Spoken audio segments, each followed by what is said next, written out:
Hey everyone, this is Gnorat, and today I wanted to bring you a little tips and tricks video for Dracotail because I think even though the combos are pretty simple, the gameplay can be very complex and timing is everything. That's gonna be a theme throughout the whole replays here, but I've prepared some replays for you and I want to go through all of them now. So the first one is using a combination of Faimena and Nibiru.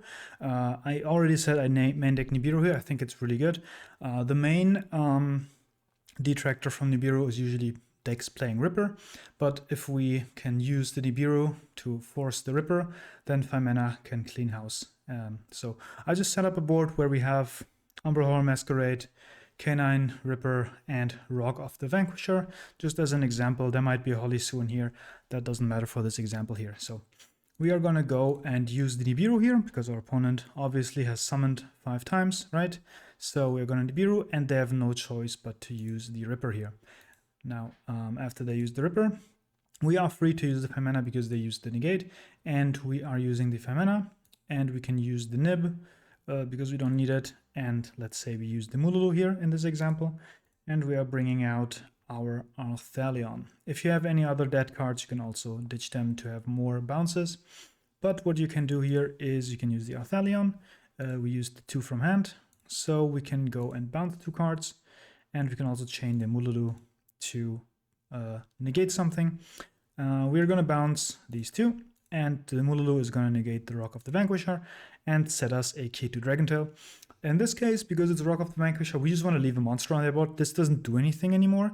The condition that it cannot be used as a link material is that a condition. So even though it's negated, they cannot link this away, and we are guaranteed to have a monster on the board so that Kato Dragontail can wreak havoc next turn.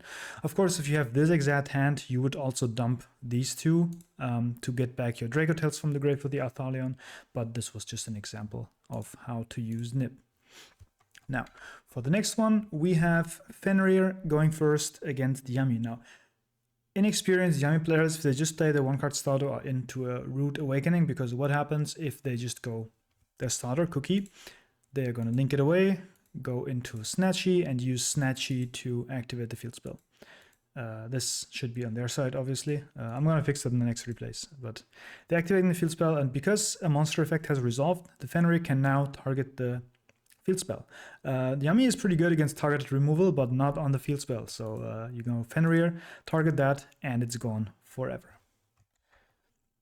Next up, another Nib Faimena replay. This time, this is a tip that I think Julian Khan mentioned in one of his videos, and that is against Maliss. Oftentimes, like when you can Nib them, it doesn't matter because they have their white panda set up, and they can just revive it, banish 3 from the grave, and just have everything set up again in their turn. But if they have used the effects here to bring them back, or if they already used March here, you cannot really play around the Bestial in their hand.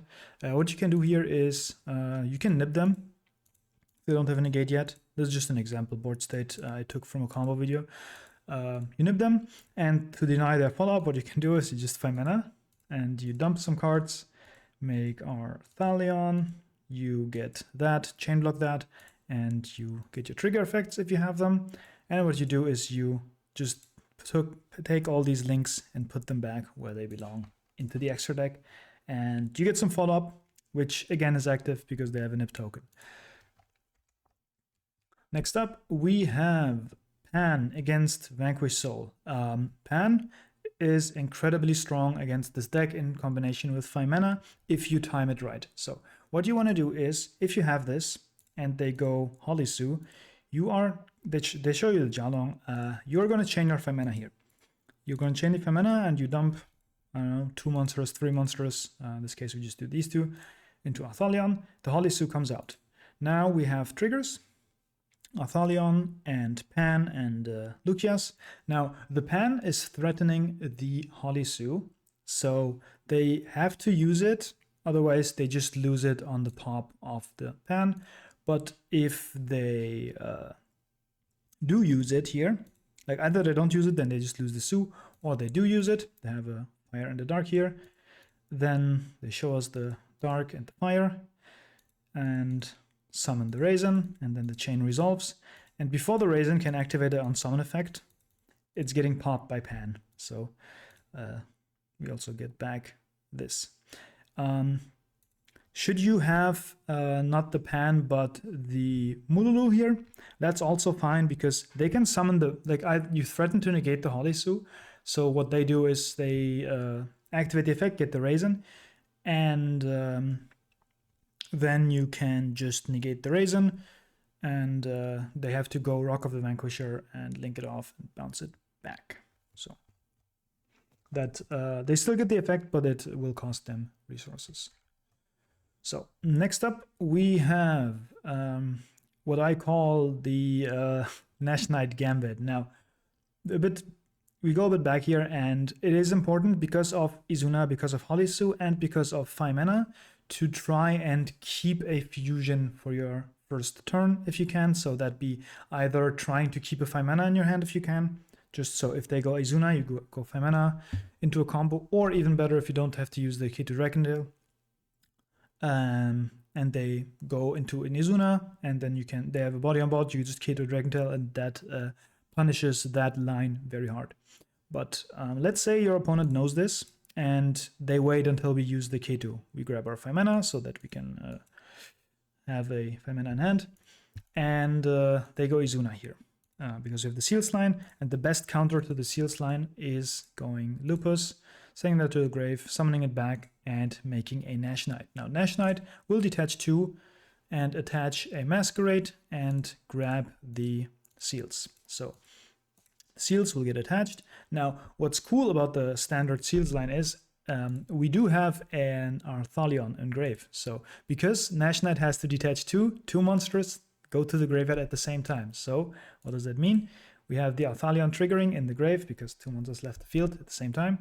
And you can chain Gulamel and pop the Nash Knight. So we traded our Seals for the Izuna, which still is a good trade for our opponent, but on the other hand, they do not threaten a Chaos Xyz monster on their turn. So we just traded these. Next up, just a small mention.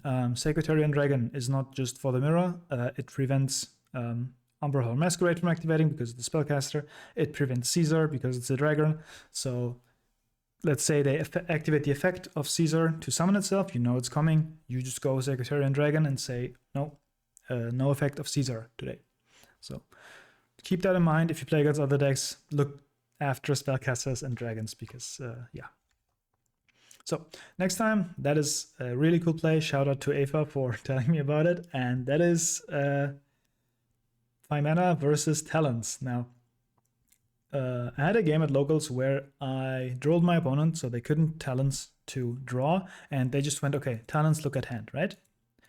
So, look at hand, and what we do is, we have a handful of monsters, so what we do is we use the Faimena and we dump our entire hand into an Arthalion. Now the chain resolves, and we ask our opponent, what hand? I don't have a hand. Talons resolves without effect, and in a new chain, Arthalion and your graveyard effects trigger, and the Arthalion is just gonna grab everything back. So 1, 2, 3, and 4, plus we also triggered 2 effects. So we have follow-up for the next turn. And our opponent obviously is very mad about that because we are subscribed to Gnorgod on YouTube and leaves the duel here. Next up, we have important ruling, and that is against Yummy. Let's say we play into a board, we use Lucius, we have a Faimena already, and they at some point go Snatchy Effect. Snatchy Effect, pay 100, and we say, hey, we are smart, right? We are going to Faimena and a Dragon and a Spellcaster to make Mysterion because they are using a monster effect and they're going to summon a monster, right? And our Mysterion, then we activate it and say, hey, I want to target that Kapsi Yummy because either you get your unsummon effect or you have to dodge, right? Well, wrong, that doesn't work because our opponent says that doesn't work because Snatchy has the same ruling as IP Masquerena, where the monster summoned is not summoned by a monster effect. Rather, it is summoned just a generic synchro summon. The effect of Snatchy is just allowing you to perform that synchro summon. So Mysterion does not work here. That's important. Don't let yourself get cheated. Don't try to cheat yourself. And The actual cases where Mysterion does come up though are varied. So, for example, against Vanquish Soul, right? They go Caesar or Borga targeting their Raisin, and if you don't want that to, if you don't want that card on the field, what you can do is you can chain the Faimena, get the Mysterion, the chain resolves, the Caesar comes out, and you target it to get banished. And your opponent, and you also get your triggers here, obviously, but your opponent says, can I take it back? I didn't know that happened. And you're just like, I mean, I guess I showed you my hand, but whatever, we're just in testing here. And you just reset the game state here.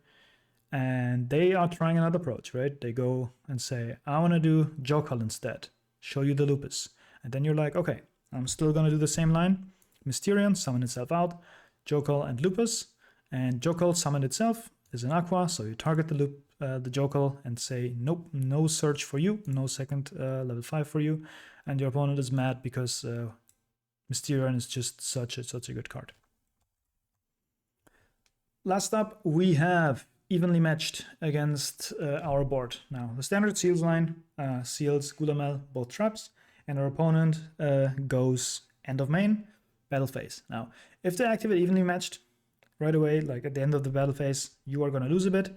But if you want to mitigate the damage, what you can do is they go battle phase, and before they go end of battle phase, what you're going to do is you can activate your horn. That was a bit preemptive. You go Dracotail Horn. You can target your Gulamel, bounce it back, draw a card, shuffle something back. We drew an Ash Blossom because we're just that good. So this is in the grave now. And now if they evenly us, we can get rid of the seals. If we have any other face-up card, then we can use the seals here, bounce something that evenly resolves. We keep our flame, and then the Hieratic Seals will summon after the evenly resolved. So let's say we didn't have the horn, we don't have to protect it, we just have the flame. We have Gulamel and Seals, we just go Seals, bounce the Gulamel, and then you special summon after the evenly resolved. We keep our flame here. But in this case, if you kept the horn and we have the flame here, you can decide whether you want to keep the flame or the seals, depending on the matchup. If you want more grind game, flame is better. If you want more push, then the seals is better. So that is just a couple of short tricks for Dracotail. Very, very cool interactions with this deck, and I'm sure there are a ton more. If I find 10 more, I'm going to make another video. But for now, thank you for watching, and I'll see you next time.